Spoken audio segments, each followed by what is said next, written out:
ನಾವು ಮಾತಾಡಿದ್ದು ಕನ್ಫ್ಯೂಸ್ ಮಾಡಕ್ಕೋಸ್ಕರ ನೀವು ಮಾತಾಡ್ತಿದ್ರೆ ನಾವು ಅವಮಾನ ಮಾಡಿಲ್ಲ. ಅವಮಾನ ಮಾಡುದೇ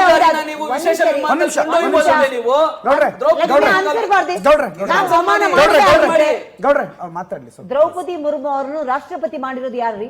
ಭಾರತೀಯ ಜನತಾ ಪಾರ್ಟಿ. ಇಷ್ಟು ವರ್ಷದಲ್ಲಿ ಯಾರಿಗಾದ್ರೂ ನೀವು ರಾಷ್ಟ್ರಪತಿ ಯಾವ ಅಧಿಕಾರಕ್ಕೆ ಬಂದ್ರು ಸಾಮಾಜಿಕವಾಗಿ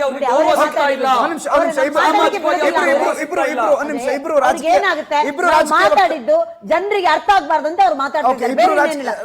ಇಷ್ಟೇ, ಜಾತಿ ಜಾತಿಯನ್ನ ಒಡೆದಾಳಿದ್ದು ಯಾರು? ವೀರಶೈವ ಲಿಂಗಾಯತ ಅಂತ ಹೇಳಿ ಜಾತಿ ಜಾತಿಯಲ್ಲೇ ಒಡಕು ಬೀರಿಸಿದ್ದು ಯಾರು?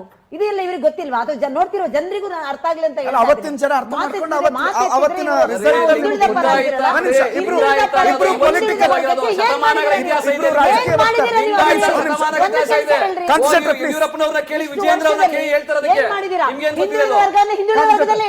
ಮುಂದೆ ಬರುವಂತಹ ಕೆಲಸ, ಅವರಿಗೆ ಸಪೋರ್ಟ್ ಮಾಡುವಂತ ಕೆಲಸ, ಸಾಮಾಜಿಕ ನ್ಯಾಯ ಏನ್ ಒದಗಿಸಿದ್ದೀರಾ?